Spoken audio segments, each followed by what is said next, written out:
Black is going viral after throwing his $100,000 chain into the concert crowd because he said that he guaranteed that his fans would return it. It accidentally fell from his neck while performing. That's when his security picked it up and gave it back to him, and Kodak Black decided to do this.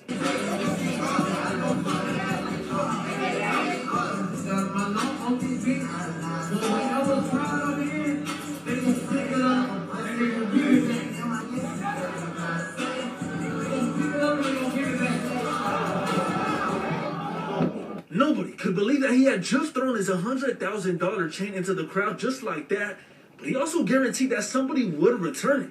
That's whenever this happened.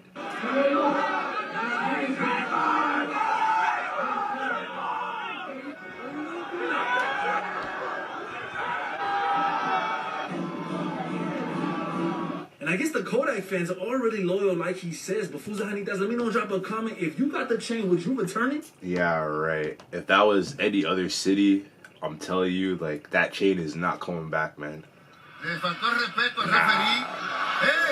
That's crazy. 100,000? Bueno, yo creo que debe... No, pero... We've definitely had bad things happen on Jackass before, but this, I think, was the gnarliest out of everything. Yeah, because no one's ever gotten bid on Shark Week before, right? Yeah, it's over 30 years. When I landed in that shark pit, there was like 10 sharks around me. And, I was trying to swim out, and I couldn't. You know, when I got bit, I thought I was gonna get attacked by like 6 more sharks. And luckily I didn't. I just got my hand bit. Scariest thing in my life. I couldn't really say much, I was in shock. The safety medic jumped on me. And he pretty much sacrificed his own life for my life. I was probably gonna die. Here's a tissue. Stop your blood. Bruh. Like, yo, that's why I stay out of the waters, man. Like, yo. Suspicious. I'm big dangerous. You're just a little vicious. As I leave my competition, respirator style. Climb the ladder to success, escalator style. Hold y'all, breath I told y'all. Death controls y'all. Big don't fold y'all. I spit phrases that'll thrill you. You're nobody till somebody kills you. No way, bro. Biggie Smalls, man. That's all I gotta say, man.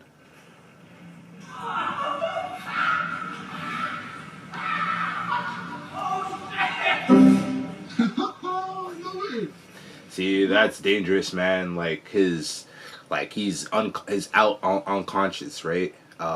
Like his body, his neck can like swing around, his head can swing around, and like yo, he can get seriously injured after that. So I don't know. That's kind of sketchy. Some crazy talk about how there's a magnet in this basketball. I'm gonna prove today that there's no magnet by missing the first attempt and then making the second one. All right, here we go. Don't blink.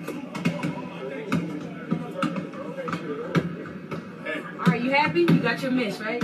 She intentionally missed the first shot, hitting the rim and bouncing off. But just wait to see what she does next. Right here. Damn. What you gotta say? Still a magnet? But that's not all. Bro, she's a member of the Harlem Globetrotters, a basketball team famous for their incredible moves and plays. Check out some of her trick shots here. How do you hit shots like that? Like, what? I mean, that's crazy. Just to have the strength to be able to like throw it that far, cause like a half-court shot is pretty far, man. Like that's insane to me, bro. There it is. You need a hug. Whoa. You wanna go now? You feel better? No. Then it hasn't kicked in yet. Whoa, what the hell? That's like the biggest cow I've ever seen, man. That's crazy. When you're inside, you look around, what do you see? Businessmen, teachers, lawyers, carpenters. The very minds of the people we are trying to save. But until we do, these people are still a part of that system, and that makes them our enemy. You have to understand, most of these people are not ready to be unplugged. And many of them are so inert, so hopelessly dependent on the system, that they will fight to protect it. Were you listening to me, Leo? Or were you looking at the woman in the red dress? I was... Yeah.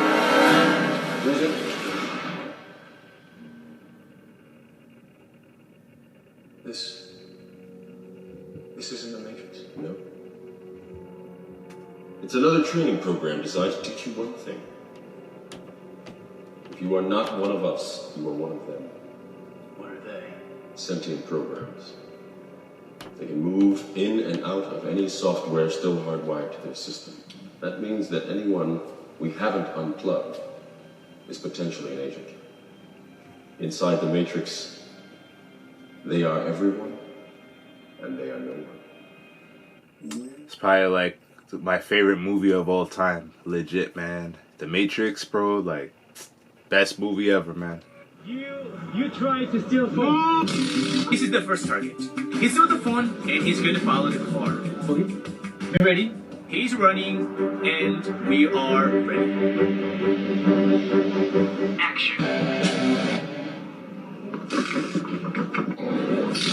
This is the second target. He stole the phone. I was not sure that he's a thief because he didn't follow the car, but he started to walk fast. I think we got a target. We got a target. He's walking fast. He's coming. He's approaching. He's next to us. You ready? Yeah, we're ready. Huh. He's action. That's jokes, bro. He's coming. He's coming. He's coming. He's coming. He's coming. He's coming. He's coming.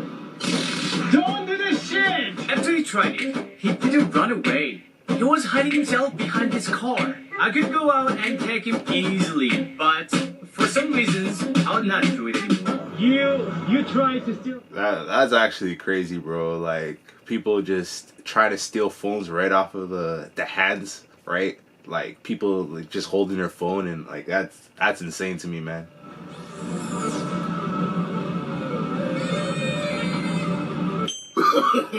No.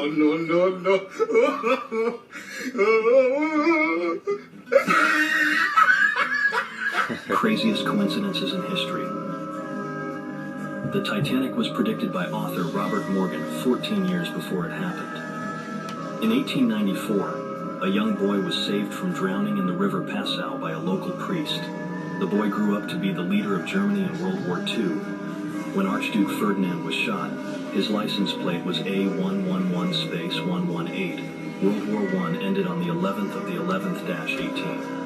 Violet Jessup survived the Titanic, Olympic, and the Britannic. That's 3 of the most tragic ship tragedies of the 20th century. A Malaysian man missed 2 flights. Coincidentally, they both crashed. What? A solar eclipse is a complete coincidence of space and time. Dog in the lost language Mbubberam translates to dog. The Simpsons predicted that Trump would be president years before it ever happened. These triplets were separated at birth as an experiment, and they ended up meeting each other. The first and last person to die during the construction of the Hoover Dam were father and son. But in Ottawa, a big scare on Parliament Hill with... Bro, what? A member of the Skyhawks, Canada's military parachuting team, was injured in a Canada Day performance.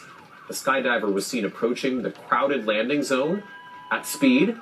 Ottawa paramedics say the person hit a cement pillar on landing and suffered serious but non-life-threatening injuries.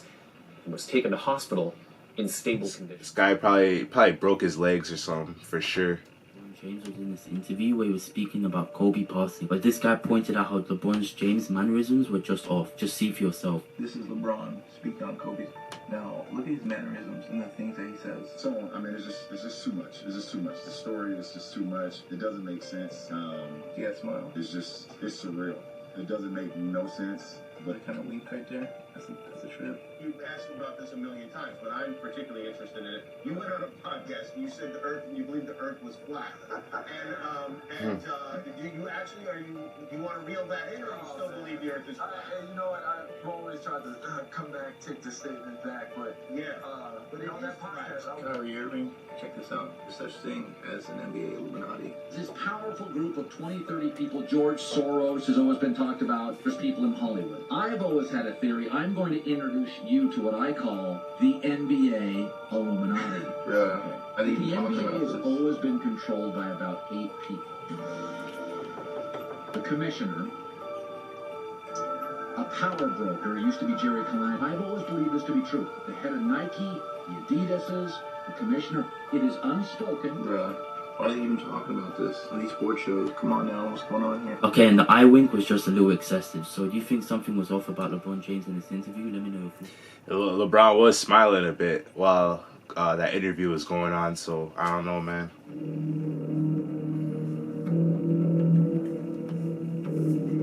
Alive.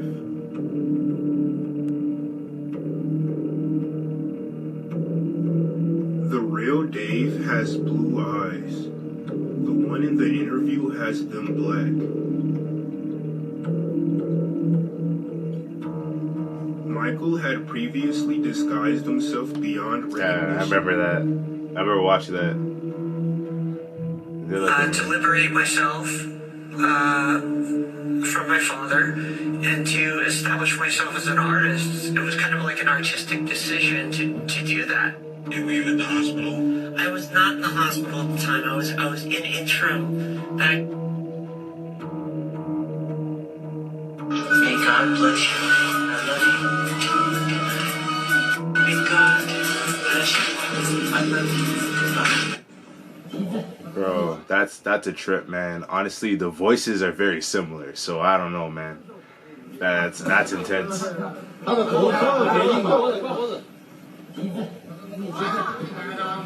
Do you think that the UFO people, the aliens or whoever they are, do you think they choose the people that see them, or this is happenstance? If you start researching these alien abduction experiences or these alien sighting experiences, which there are now over 7 million of them documented in MUFON, 7 you million? see a similarity between the stories and repetitiveness with some of the visitations or sightings or whatever you want to call them. Did you have any communication at all? Did you feel anything in the moment? I felt nothing in that moment. I had a second experience in 2010, which is well documented. I came home, I was working on this big project called Fort Terra Nova, which I built. And Fort Terra Nova, it was on the History Channel, a Countdown to Apocalypse, the Nostradamus episode. And anyway, so I was working on this project. I come home, I'm looking at ESPN. And I'm looking at sports at about 9 o'clock p.m. All the lights turn dim, the TV turns off, and I thought my kids were playing a trick on me because they lived up in the room behind me, up on the second floor. And I look up, and there's nobody there. When I turn around, there were these two beings right there. Get the fuck out of here. Yeah. And, whew. Man. Whoa. Sorry. No. Oh, yeah, they're creepy stuff, man. No. Bro, So they were right there. what? I was sitting in a chair about this high, so they were right here in my eyes. And Yo, the man was starting to cry, bro. Like, yo, I don't know if those were fake tears, man. Like, They fighting in the forest with a grizzly bear. Help the bear! That bitch gonna need it. I come through, I might pop trunk on your sister. I eat fried gristle and bacon with eggs and toast. Yeah. All right. I'm gonna get this. Hold on. Till we come back, we got the motherfucking limelight. Cause I really wanna blow pipes. Like, yeah. Blow per really go. Yeah.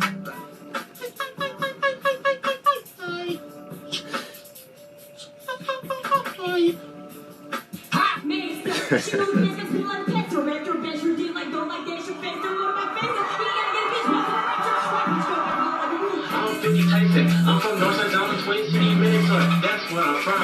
And I've been back. I put it on for my city like this is life gonna start. This is where I can be around and living in the favorite guy,